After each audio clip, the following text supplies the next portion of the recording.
नमस्कार। नया रास्ता अध्याय 22। देखिए, अध्याय 21 में हमने पढ़ा था कि मीनू की जो है वकालत की पढ़ाई पूरी हो जाती है और अब वह प्रैक्टिस करने के लिए मेरठ नाम की जगह को ही चूज़ करती है, सेलेक्ट करती है। और इसके लिए अब उसे वहाँ पर जाकर अपना एक छोटा सा अलग से घर जैसा बसाना था और वहाँ पर ही रह करके वो अपना प्रैक्टिस शुरू करेगी। तो उसके माँ और पिताजी उसका सारा इंतज़ाम करते हैं और पिताजी नीलिमा के पति को एक पत्र लिख करके एक कमरे का भी इंतज़ाम करवा देते हैं। लेकिन जब मीनू पहली बार मेरठ जा रही थी तब माँ को बहुत अकेलेपन का एहसास हुआ था, परंतु आज उन्हें प्रसन्नता का एहसास हो रहा था क्योंकि आज उनकी बेटी इस योग्य बन सकी थी कि वह समाज में अपना ऊंचा स्थान बनाकर रह सके। यहाँ तक हमने पढ़ा था और अब आगे की स्टोरी देखिए। मेरठ की एक साफ सुथरी बस्ती में मीनू का एक छोटा सा कमरा था जो कि पूर्ण रूप से व्यवस्थित था।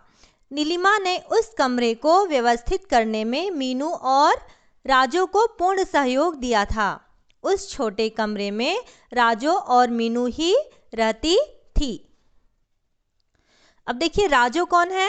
राजो यानी जो मीनू की माँ के यहाँ एक महरी आती थी, काम करने वाली आती थी, उसकी छोटी बेटी थी। उसका नाम क्या था? राजो था। राजो 12 वर्ष की एक छोटी सी लड़की थी, परंतु राजो के पास रहने पर मीनू को अकेलापन नहीं लगता था। सुबह 10 बजे वह कचहरी जाती, शाम को थकी हुई लौटकर आती थी। किसी दिन यदि ज़्यादा अकेलापन महसूस करती तो नीलिमा के घर चली जाती। इसी प्रकार उसका जीवन क्रम चल पड़ा। मीनू को मेरठ आए 10 दिन हो चुके थे। उसे नीलिमा से पता चल गया था कि अमित अभी अस्पताल में ही है। अस्पताल यानी हॉस्पिटल, चिकित्सालय, वहाँ पर ही है। आज मीनू ने कचहरी जाने से पहले ही निश्चय कर लिया था कि वह लौटते समय अस्पताल में अमित से मिलकर आएगी। आज जाने क्यों उसे अमित की स्मृति हो आई यानी याद आ गई अमित की।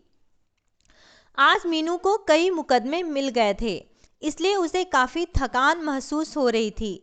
जब वह कचहरी के कार्य से मुक्त हुई तो उसका दिल हुआ कि वह अस्पताल न जाकर सीधे अपने घर जाकर आराम करे, क्योंकि काम से इतना ज़्यादा थकावट हो जाती है। हम सोचते तो हैं लेकिन वो चीज़ें होती नहीं हैं। मन कुछ और करने लगता है क्योंकि समय निकल जाता है और हमारी एनर्जी चली जाती है और हम थक जाते हैं। कभी कभी हमारे हिसाब से काम नहीं होता है। परंतु दूसरे ही क्षण मीनू के कदम अस्पताल की ओर बढ़ चले। उसके हृदय में एक अंतर्द्वंद था। अंतर्द्वंद यानी कि करें ना करें, ऐसा ना करें, कन्फ्यूज़न आप इसे बोल सकते हैं। उसका अस्पताल जाना उचित होगा या नहीं। कई बार उसकी अंतः प्रेरणा ने उसे वापस मुड़ जाने के लिए प्रेरित किया, परंतु वह इस अंतर्द्वंद में फैसला नहीं कर पाई। उसके कदम अस्पताल की ओर बढ़ते गए। थोड़ी देर बाद उसने देखा कि वह अस्पताल के सामने खड़ी थी। मीनू ने अमित के कमरे में प्रवेश किया तो देखा कि अमित अपने पलंग पर लेटा हुआ अपनी माँ से बातें कर रहा था। मीनू को देखकर उन्होंने उसे प्रेम पूर्वक बैठाया। उसे देखकर अमित के मुरझाए चेहरे पर भी खुशी की लहर दौड़ पड़ी। और जिसे हम देखिए पसंद करते हैं या फिर जो हमें अच्छा लगता है, और अगर वो एकाएक से आंखों के सामने आ जाता है तो हमारे चेहरे पर खुशी आना स्वाभाविक है। चाहे वो आपका कोई मित्र हो, चाहे वो आपके सगे संबंधी हो, जिसे हम पसंद करते हैं, अगर वो दिखाई देता है तो हम खुश हो जाते हैं। सेम ऐसा ही अमित के भी साथ हुआ। तभी अमित की माँ ने मीनू से पूछा, मीनू तुम्हारी वकालत की पढ़ाई तो पूरी हो गई है ना? तो मीनू कहती है, हाँ आंटी, मैंने प्रथम श्रेणी में वकालत पास कर ली है और अब यहाँ मेरठ में ही प्रैक्टिस भी शुरू कर दी है। तो माँ बोलती हैं अमित की, अच्छा बेटी, ये तो बहुत प्रसन्नता की बात है। उन्होंने ऐसा खुशी होते हुए प्रसन्न मुद्रा में कहा। मीनू ने मेरठ में ही प्रैक्टिस शुरू कर दी है, यह जानकर अमित ने भी प्रसन्नता का अनुभव किया, परंतु दूसरे ही क्षण उसके हृदय की हीन भावना ने उसे उदास कर दिया। अब क्या वह पूर्ण रूप से स्वस्थ हो सकेगा? क्या उसके शरीर के सभी अंग पहले की तरह कार्य कर सकेंगे, आदि अनेक प्रश्न उसके मस्तिष्क में घूमने लगे। अमित को उदास देखकर मीनू ने पूछा, अब आपकी तबीयत कैसी है? तो तबीयत तबीयत तो बस यूं ही है, ऐसा अमित कहता है। वैसे पहले से कुछ सुधार हुआ है। यह बताते बताते अमित के चेहरे पर फिर उदासी सी छा गई। तो अमित की माँ कहती हैं, मीनू बेटी, डॉक्टर तो अपनी ओर से भरसक प्रयत्न कर रहे हैं। भरसक यानी कि पूर्ण रूप से जितना डॉक्टर का बस चल रहा है वो पूरी तरीके से कोशिश कर रहे हैं कि अमित की सभी हड्डियाँ ठीक तरह से जुड़ जाएं और वह पूर्ण रूप से स्वस्थ हो जाए। फिर भी सब कुछ ईश्वर के ही हाथ में है। इस समय तो इसे दवा और दुआ दोनों की आवश्यकता है। दुआ यानी कि प्रार्थना, ईश्वर से जो हम प्रार्थना करते हैं, प्रे करते हैं। यह कहकर अमित की माँ भी उदास हो जाती हैं। तो मीनू कहती है, आंटी को उदास देखकर मीनू भी देखिए थोड़ा सा उदास हो जाती है और उसने पूछा, यहाँ अस्पताल में कितने समय और रहना पड़ेगा? ऐसा मीनू पूछती है। अभी ठीक 4 महीने तो अभी रहना ही पड़ेगा, ऐसा मीनू की माँ कहती हैं। बाद की ईश्वर जाने क्या होता है। तभी मीनू के मुंह से निकल पड़ा, 4 महीने और? तो हाँ मीनू, समय का चक्र किसी की समझ में नहीं आता। हमारे भाग्य में शायद यही लिखा था, ऐसा अमित की माँ कहती हैं। तभी मीनू ने घड़ी की ओर दृष्टि डाली। शाम के 6 बज चुके थे। उसने खिड़की से बाहर झांका तो बाहर सड़क पर बिजली का प्रकाश नजर आ रहा था। उसने आंटी से चलने की आज्ञा ली और बाहर निकल आई। अब वह शीघ्र ही घर पहुंचने के लिए व्याकुल थी, क्योंकि नन्ही राजो उसकी प्रतीक्षा कर रही थी। जैसे ही मीनू कमरे पर पहुंची तो राजो ने उससे पूछा, दीदी, आज आपको बहुत देर हो गई है। क्या आज कचहरी में बहुत काम था आपको? राजो की यह बात सुनकर मीनू को क्रोध भी आया कि यह बच्ची कौन होती है उससे यह बात पूछने वाली। दूसरे ही क्षण उसे ध्यान आया कि यही राजो तो इस समय उसका एकमात्र सहारा है। यदि राजो न होती तो क्या वह अकेली यहाँ रह सकती थी?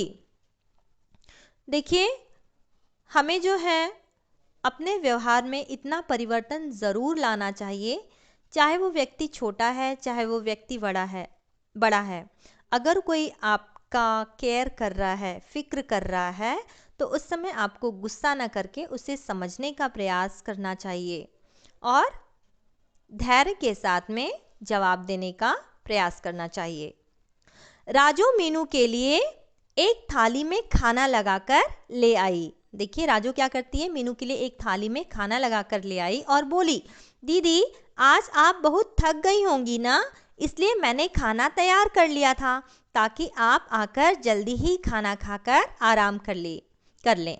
देखिए राजू उसकी कितनी फिक्र कर रही है। राजू की इस बात में अपनेपन का कितना एहसास था। तभी मीनू बोल पड़ी, राजू, तुम मेरा बहुत ध्यान रखती हो। तो राजू बोलती, दीदी, यदि मैं आपका ध्यान नहीं रखूंगी तो इस परदेश में आपका कौन ध्यान रखेगा? तो मीनू कहती है, अच्छा राजू, तुम भी अपना खाना ले आओ, आज हम दोनों साथ साथ बैठकर खाना खाएंगे, ऐसा मीनू ने राजू से कहा। राजू भी दूसरी थाली में अपना खाना ले आई। दोनों ने खाना खाया। राजू अपना सभी काम समाप्त करके अपने बिस्तर में जाकर लेट गई। मीनू भी 1 घंटे तक पढ़ी और उसके बाद अपने बिस्तर में लेट गई। पलंग पर लेटे लेटे मीनू की नज़र राजू पर पड़ी। सारे दिन की थकी हुई राजू गहरी नींद में सो चुकी थी, परंतु मीनू की आंखों में नींद कहाँ। उस समय उसके मस्तिष्क में अमित का उदास चेहरा घूम रहा था। अमित अपनी इस दशा से कितना निराश हो चुका था। तभी मीनू को ध्यान आया कि अमित ने केवल उसी के कारण इतने वर्षों तक विवाह नहीं किया, जबकि उसे अच्छी से अच्छी लड़की मिल सकती थी। तभी दूसरा विचार मीनू को बेचैन कर गया कि यदि अमित अपाहिज हो गया तो क्या उसे उसके साथ विवाह करना चाहिए, परंतु यह एक्सीडेंट विवाह के बाद भी हो सकता था। जब अमित ने उसकी इतने वर्षों तक प्रतीक्षा की, तो क्या वह उसके अरमानों को ठुकरा दे? आदि अनेक बातों से मीनू का मन बेचैन हो गया। वह पलंग पर लेटी करवटें बदलती रही मतलब कभी लेफ्ट साइड में कभी राइट साइड में, ऐसे वो टर्न होती रही। कुछ देर बाद उसे नींद आ गई और फिर सुबह देर से ही उसकी आंख खुली। और यहाँ पर हमारा अध्याय 22 समाप्त हुआ। आगे की स्टोरी को जानने के लिए हमारा अगला वीडियो ज़रूर देखें। तब तक के लिए धन्यवाद।